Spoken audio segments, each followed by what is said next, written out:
Cool. So we're going to start off now. More and more people keep on joining, but I think it's a good time to kick off. I'm going to start with some initial housekeeping. There is, as you all found, a chat that allows you to type in messages to us. There is also a Q&A section that you should be able to find on your display somewhere. We will do a Q&A section at the end of the webinar, so you're more than welcome as we present to type in your questions and we will mark them off as answered. The webinar is also being recorded as well. So if you do have to drop off early or you want to share it with your colleagues, we will send a follow-up, we will blog about it, and there will be a recorded version posted on YouTube as well, which you'll be able to access. So today we're going to be talking about how to build and nurture your influencer community. If we could go to the next slide, Connor. So as a quick introduction, Tribe Dynamics, we do have a bunch of customers, as we've seen from the chat, but also a bunch of prospects as well. We are San Francisco based, although everywhere we are working from home today. But we help beauty, fashion and lifestyle brands drive and measure high impact digital media at scale. EMV, which you will see mentioned a few times throughout this presentation, is our proprietary metric, which is used for measuring the online engagement of influencer content. And Connor and Kat will go into more detail about how we use this and how that's valuable today. Talking about Connor and Kat, Connor is our co-founder and president. You probably all met him at some point in your life. He's normally the face of the company and doing lots of presentations and events for us. Kat is our senior content editor, the person behind all that wonderful content you find on our blog and our reports that we publish. So we've got a very much conversational based webinar today. Yeah, I think that's probably a good time for us to lead on to the first question, which is, love to find out from you guys, how can a brand really break down their influencer community in the most effective way? Totally. So I think this is the way that we've been breaking it down lately, and I think it makes a lot of sense. So this is the breakdown for e.l.f. Cosmetics' community from 2018 to 2019. So what we did was we broke their influencers into 3 different buckets. So one is the loyal bucket, the past bucket, and then the recent bucket. And I'm going to explain a few concepts just for those that are very new to Tribe, just to make sure that everybody's on the same page. So we use the word influencer here, but influencers really encapsulates publishers like Glamour, Vogue, Pop Sugar, Refinery 29, as well as individuals. So like, Rihanna and, a blogger who's got 5,000 fans, all of those different groups, as well as brands and retailers. So we're kind of lumping them all into that bucket together. And then second is EMV. So EMV is our estimate for how much value one of these influencers is providing to the brand. So when Manny Mua posts a YouTube video about e.l.f. Cosmetics, how much value do we think that video delivered? And really it's used primarily as a benchmarking tool to understand what's working, what's not working. So again, looking at this slide really quickly, loyal are influencers that talked about e.l.f. last year in 2018 and this year in 2019. And what's really cool about those influencers for e.l.f. is that they actually grew their coverage by almost 50% for the brand. So for e.l.f., without having to add anybody new to their funnel, they would have grown that EMV by close to $50 million. Second is that past bucket. So they had about 2,400 influencers that talked about them in 2018 and did not talk about them in 2019.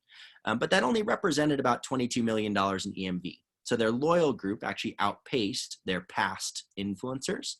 And then they had 3,600 kind of new influencers. So these are people that talked about them in 2019, but did not talk about them in 2018. And this is, they generated 4 times as much EMV for e.l.f. as the people that dropped off year over year. And I know that EMV sometimes, again, can be a confusing or loaded term. So this is just looking at it from a post count perspective. So from 42,000 to 46,000 last year, growth in their kind of loyal group. They only lost about 8,000 from their past group, and their most recent people, the people that talked about them for the first time in 2019, was about 23,000 pieces of content across Facebook, YouTube, Instagram, Pinterest, etc. And this is true across all major social metrics. So impressions, total engagements, posts, etc.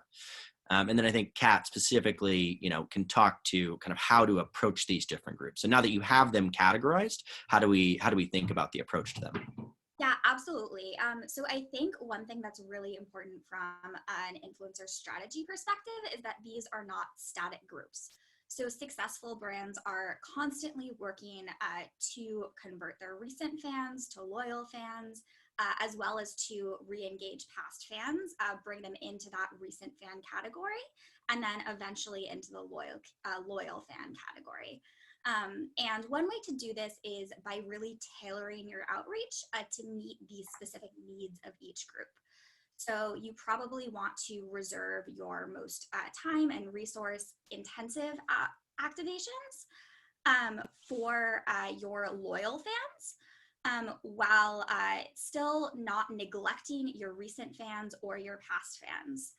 And I think by taking this really holistic approach to community building, you can foster loyalty across your entire community, as well as really promote sustainable long-term ENV growth, because those loyal fans are going to convert new recent fans.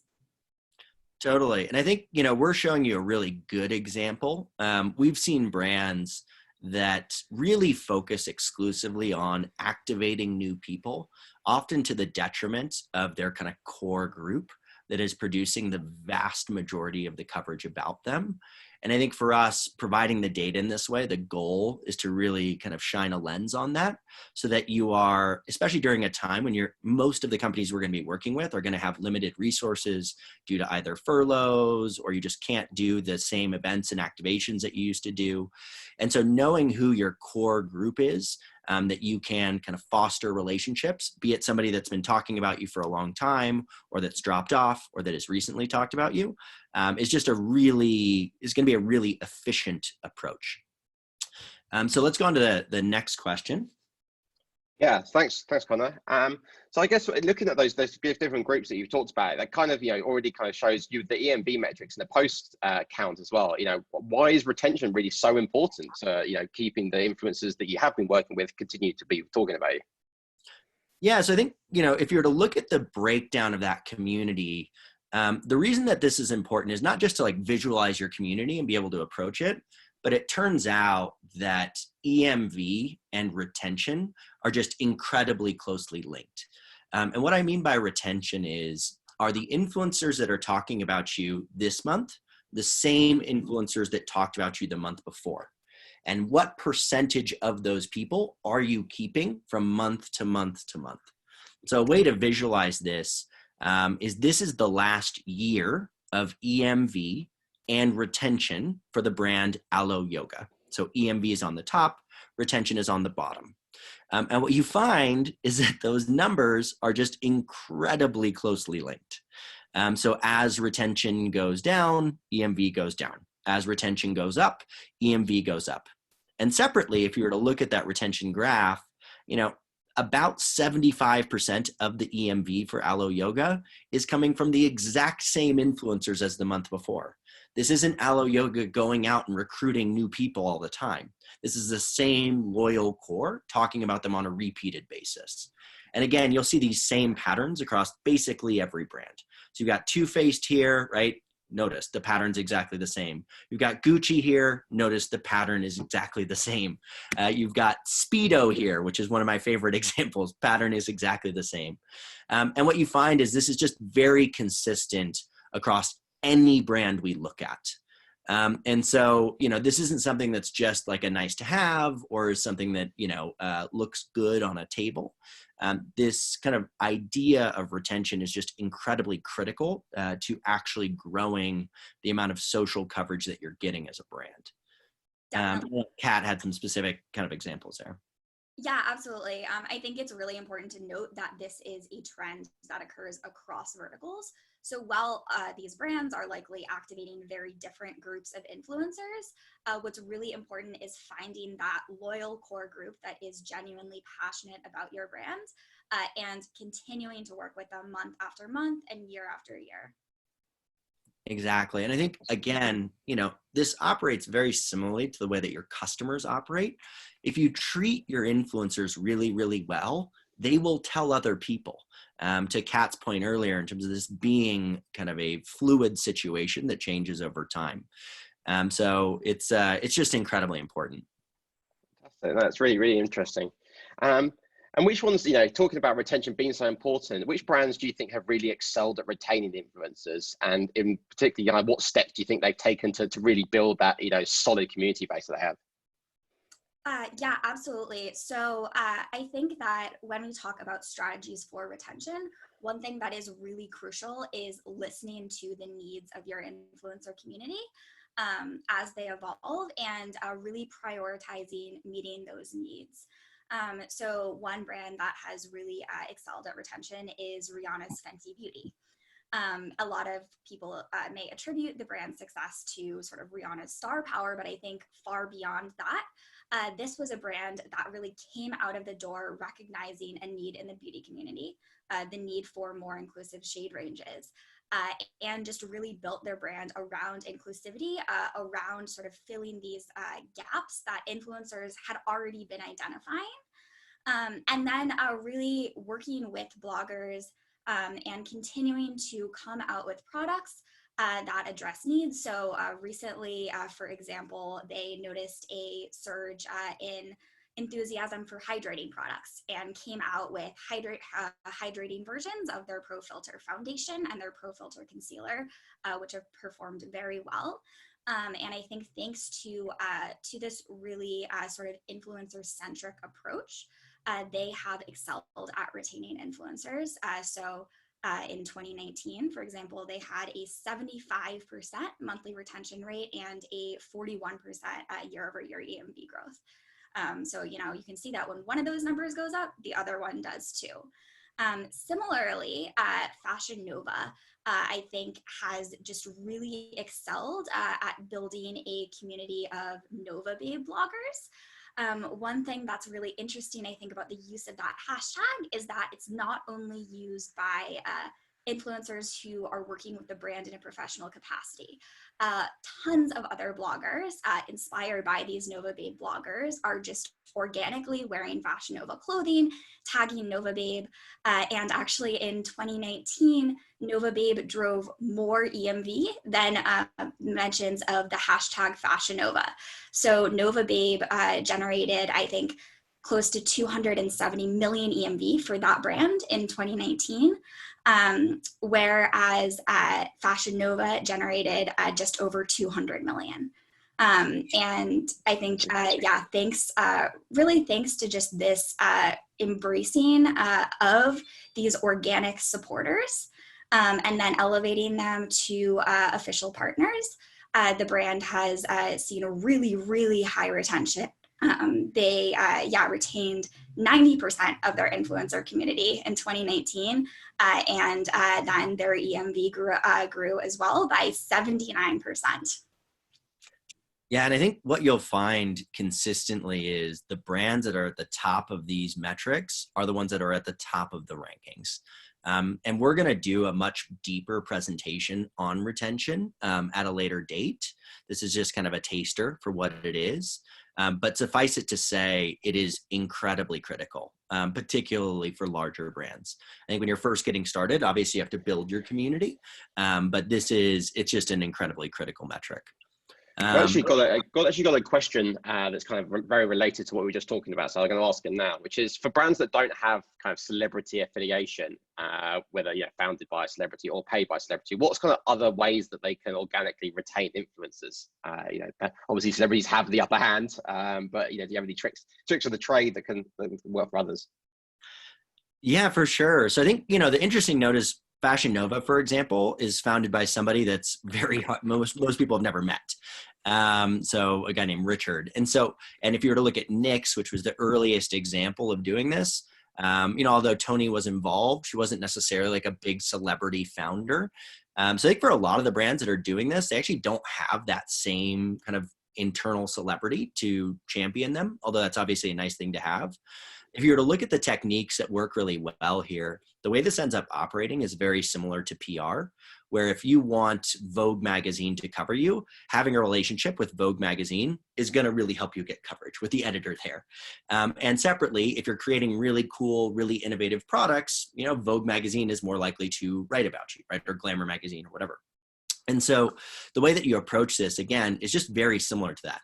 Create really great products, and then build really good relationships with the influencers that are likely to cover you. And what I mean by that is, if you are a, athleisure brand and you want to reach the beauty community, although that's a really ambitious goal and it's a great goal, if that influencer has literally never talked about another athleisure brand, it is very unlikely that they are going to talk about you. In the same way that if you, send your products as a beauty brand to Town and Country magazine is probably not going to write an article about you. That is just not the kind of coverage they give. So for me, figure out who the brands are who the influencers are that are going to have the best affinity for you as a brand. Start building relationships with those people and get your product into their hands, and then foster those relationships over time so that they tell their friends about you. That'd be my recommendation. Awesome. Thanks very much. So other than retention though, what are kind of other metrics that brands should really be keeping a track of, to monitor the health of their influencer community as a whole? Yeah, so one metric that we recommend that clients keep in mind is fit. So on a very basic level, that is how good of a fit is this influencer for your brand? Does their content align with your brand's content? One way that you can track that is by looking at the engagement that the content that influencer is creating that mentions your brand relative to the engagement of their other content. This is a way that you can see whether your brand is actually resonating not only with the influencer, but also with their following, right? Which is why people work with influencers in the first place. And if you look at this chart, you can see that brands fall into 4 different quadrants based on their retention relative to their fit. So if you look at the upper right-hand quadrant, you have brands that are performing very, very well in EMV. So these are your Fashion Novas, your Fenty Beauties, they all live here. And the way that this works is this shows that these brands are working with influencers who do reflect their brand's message. And those influencers are sticking with them. I think this feels very intuitive, right? If you're working with someone who really cares about you, who really is really passionate about you, and who's really, really capable of telling the story that you want to get across, they're probably going to keep talking about you. But this isn't always the case. So in the bottom right quadrant, you have these brands like Third Love, like Ren Skincare, that are working with the right people, but they're not retaining them. And I think what we usually see here is that these brands just aren't really following up consistently with their influencers. This might be due to a lack of resources or just a sort of less comprehensive influencer strategy. But I mean, this isn't a bad place to be. Like, you have the right people, and it's really just about continued outreach. Just with a little more attention to these influencers, you can make it into this category D of genuine affinity. And then on the left side, in the upper left quadrant, you have brands who have good retention, but don't have great fit. So these are brands like Victoria Beckham Beauty, like Muddy Body, and this is usually a reflection of a lot of sponsored relationships. So you're working with people who might not be the best equipped to tell your brand story, but they are continuing to post about you because you're paying them. And I think that while this strategy might drive EMV in the short term, it's quite risky in that as soon as you stop paying these influencers, they're probably going to stop talking about you because they don't have a real incentive to continue talking about your brand other than a paycheck for them. And then the last category we call the red zone. So these are brands like Head and Shoulders, like Jergens, that just don't have great retention. They don't have great fit. And we recommend, I think, that these brands really, really refocus their influencer strategy and work on finding a new community of people who are better equipped to tell their story, and just really, really focusing on revamping their influencer program overall. Totally. And I think this is very indicative, that bottom left quadrant of kind of one-off influencer activations. Like, hey, I'm going to find, Paul George and pay him to talk about Head and Shoulders. He's never going to talk about Head and Shoulders ever again without getting paid. And when Paul George, who's an NBA player, talks about Head and Shoulders, that content's going to do significantly worse than his average content. And that's what fit is, right? It's a measure of how, when somebody talks about you, do they get above average engagement or below average engagement, with 100 being average. So if you're on the left side, you're getting lower than average engagement when those influencers talk about you. If you're on the right side, you're getting higher than average engagement when those influencers talk about you. Thanks so much for taking us through that, Pat. That was great. And I think that maybe answers a question you might want to add stuff to that, Conor, which is, how does we as the business try, measure and define fit? And I think you mentioned engagement rates, probably our main metric we use there. Exactly. So think about it as, if when Paul George talks about just anything, he gets on average 100,000 likes and 5,000 comments. But, when he does a photo that says #ad I love Head and Shoulders, he's going to get 50,000 likes and 2,000 comments, right? So half as much. That would be a fit score of 50, right? Versus if you were to get the exact average, that'd be a fit score of 100. So that's the way that I would think about fit. Yeah, and I think it's interesting because I think we do something quite particularly smart in this area and answers one of these questions, which is that someone's asked, what engagement rates do you consider as a good ratio to follow account? But I think we do engagement rates in quite a smart way that kind of doesn't look at it that way. For sure. Yeah, the way that we look at engagement rates is both based on fit, and then within the actual software, we will color code them for you. So like for a big influencer, somebody who's got 1 million fans, they will on average have a lower engagement rate than somebody who's got 10,000 fans. And so we will basically compare that person with 1 million fans to other people with 1 million fans and say like, hey, is this higher or lower than what it should be? And that's all in the software, so you can see it that way. Awesome, thanks. So taking all this information, how can a brand really continue to invest in long-term influencer relationships? We talk about retention and fostering those relationships. How do they do that? Yeah, so I think there are really three main takeaways here, which we've already touched on a little bit in the earlier slides. But I think the primary one is really to tailor your outreach based on brand affinity in order to really foster loyalty across your entire community. Keep these groups dynamic, keep influencers moving from one group to the next, and ultimately, increase your number of loyal fans, and then increase your number of recent fans based on people who are organically inspired by those loyal supporters and the content they're creating about you. And as we mentioned earlier, this is also a really great way to optimize your resources. If you're working with limited resources at this time, really focus on nurturing those relationships with loyal fans. And then save less resource intensive activations for those recent fans and for re-engaging your past fans. Second, I would focus on making sure that the relationships you're building are not just sponsored. That's going to land you in that upper left quadrant pay to play zone. Like Fenty Beauty and Fashion Nova have done really successfully, you want to make sure that the influencer relationships you're building are truly mutually beneficial. The influencer needs to be getting something out of that relationship that's not just a paycheck.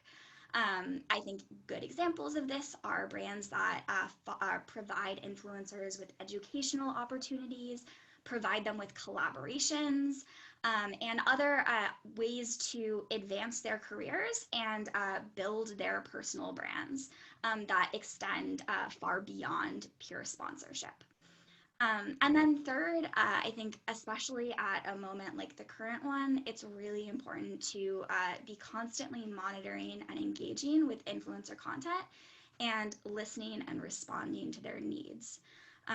So for example, a brand like Tatcha recently shared the meditation app Calm with their influencer community, which I think is a gesture that just really, really demonstrates that you care deeply about your community. You don't just value them as PR people, you value them as people and really respect their artistry.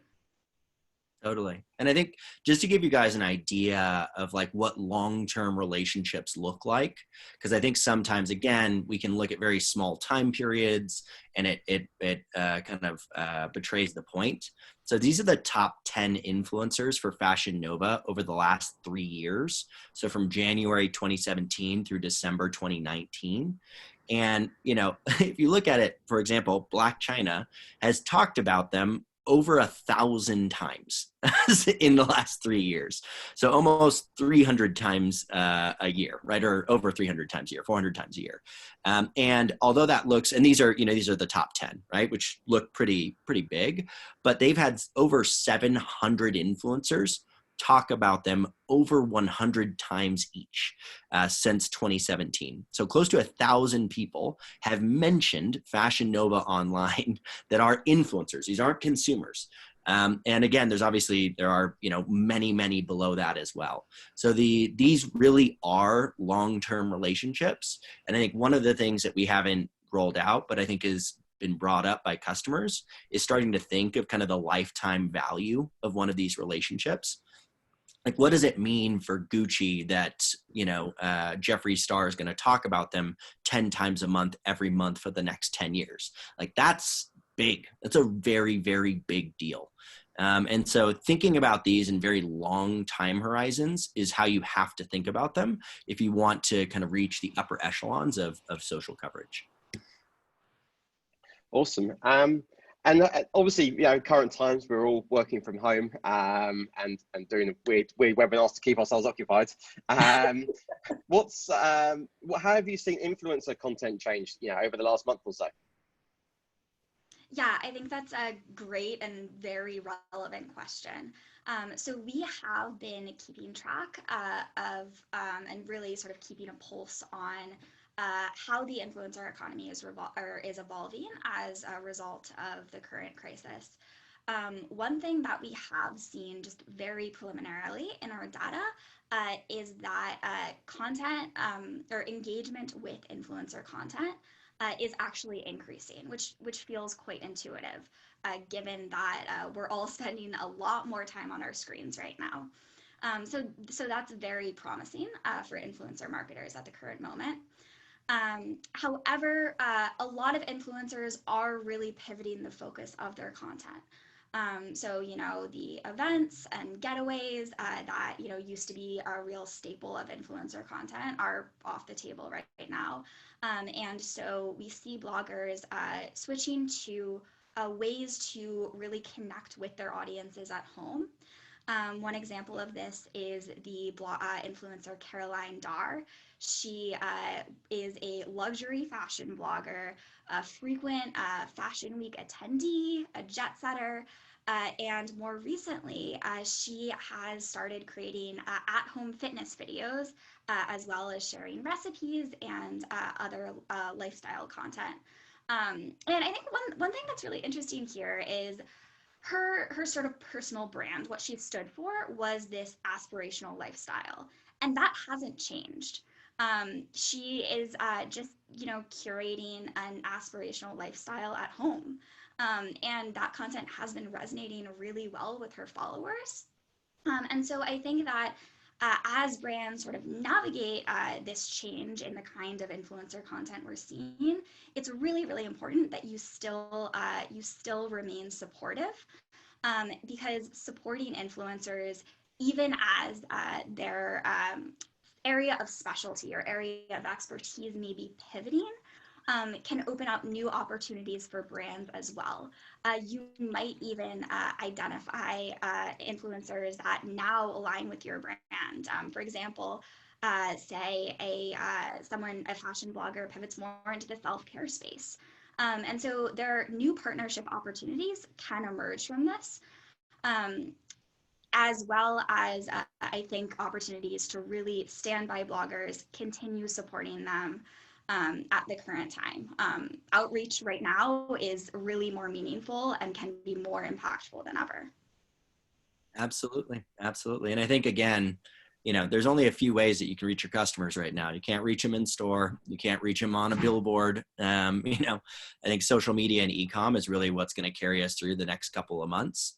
And so, you know, we're seeing brands, as much as there have to be budget cuts for sure. I think this is also a potential kind of land grab opportunity where it's like all these influencers are having budgets pulled or having partnerships pulled. And if you can come in and kind of be the white knight, I think it's something that will, you know, will pay dividends in the long run. Yeah, I've definitely been victim to social influence over the last couple of weeks, buying random things that people have put on Instagram. So it's definitely working. So yeah, Q&A. I'll answer a few questions privately. We will be sending the deck to everybody post this. So if you didn't see some of those graphs too clearly, you'll be able to see them. If you are looking for some kind of personalized data about your company, if you go to our website, we have like a live chat down the bottom right. It actually directly connects you to someone in our business development team. Let them know if you're looking for like retention fit data, they can pull that for you and send it to you. They're happy to do that. So on to the questions. Obviously we're at time, but I think we'll roll on for an extra 5 minutes to answer these. Should brands use impressions as a measure of success success for an influencer activation? And is it more important than actual engagement?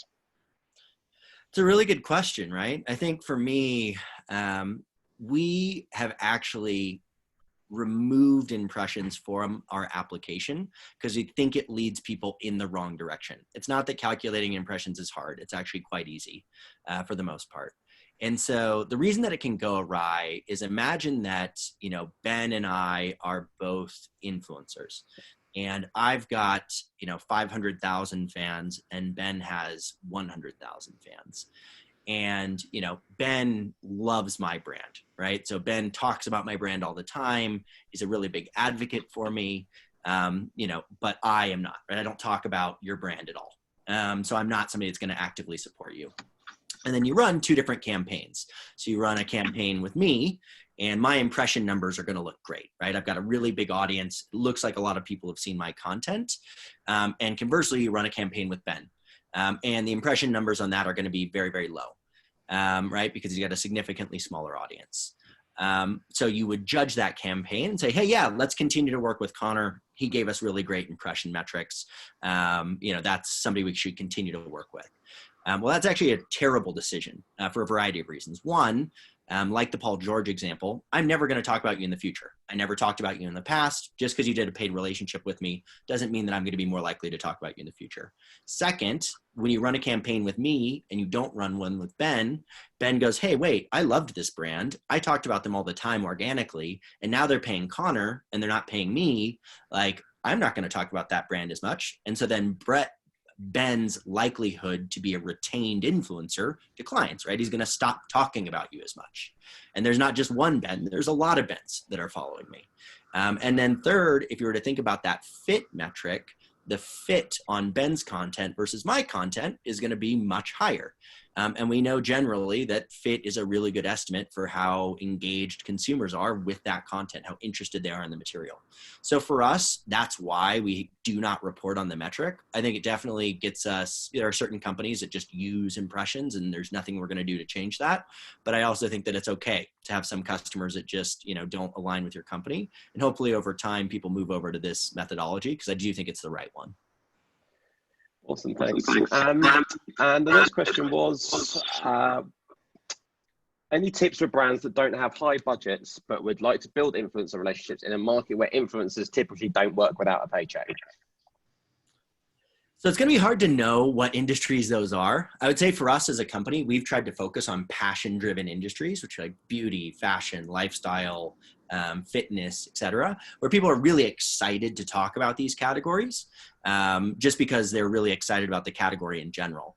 And so I think for us, you know, we have self-selected into categories where passion exists. And so within those categories, if you create a really great product and if you get it into the hands of the right people, they want to talk about it naturally. And frankly, the brands who did this earliest on and did it the best, like NYX, they did it because they didn't have any money.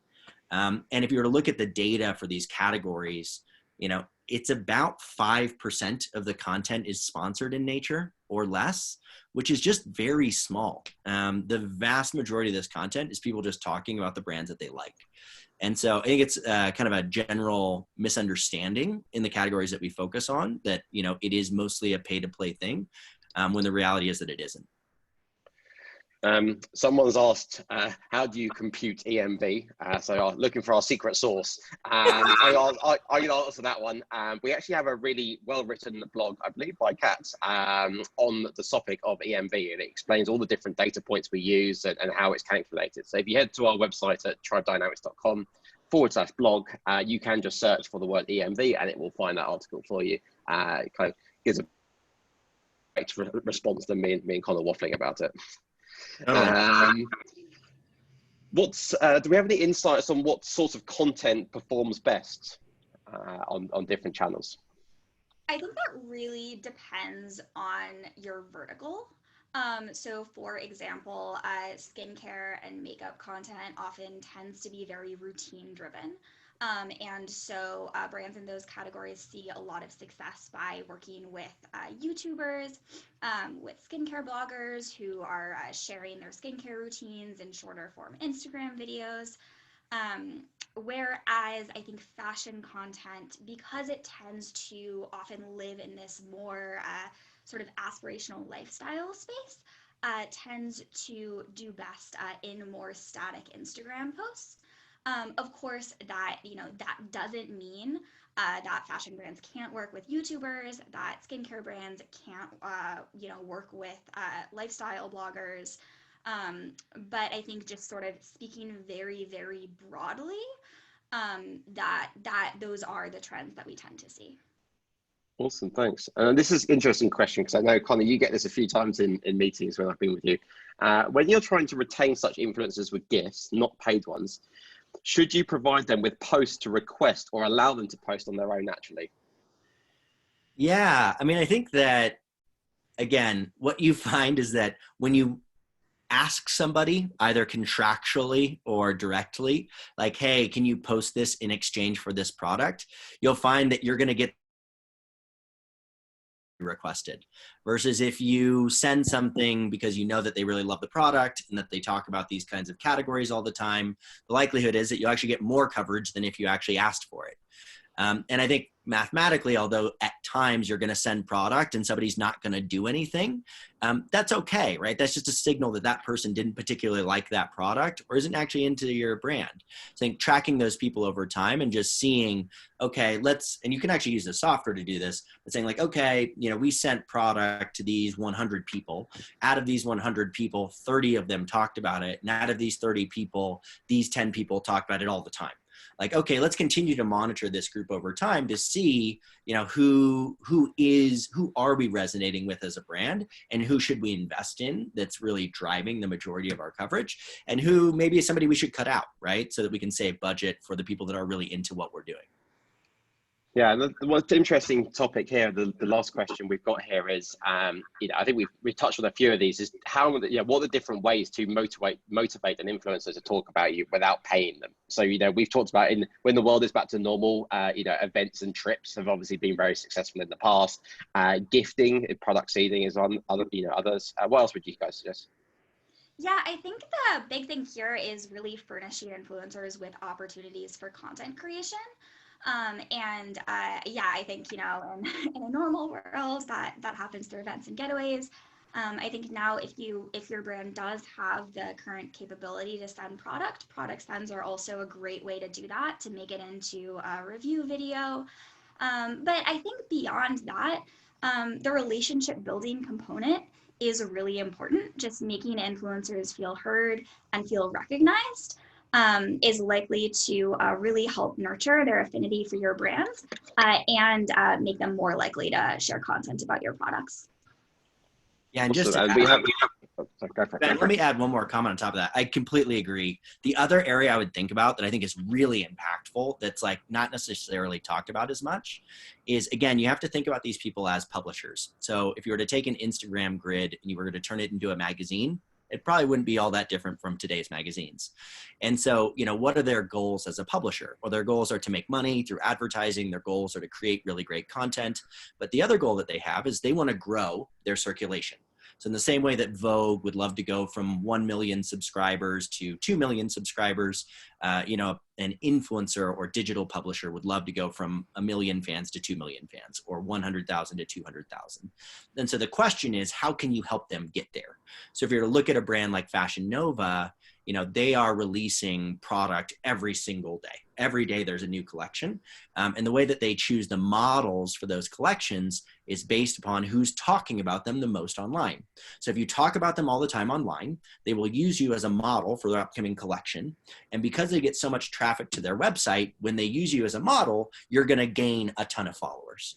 The other tactic there would be regrams, right? So Anastasia Beverly Hills is posting content every 2 to 3 hours from 7 a.m. until midnight.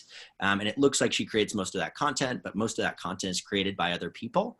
And what happens is when Susie, the Instagrammer, who's got 20,000 fans, posts about Anastasia, Anastasia regrams that content onto her channel. So that person gains 1,000 fans. She goes, oh, wow, like I should do that again. Maybe she'll share my content again and I'll grow my circulation numbers.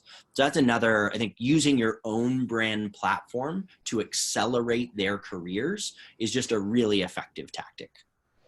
And we do have one final question, actually, from Darren Woodhouse.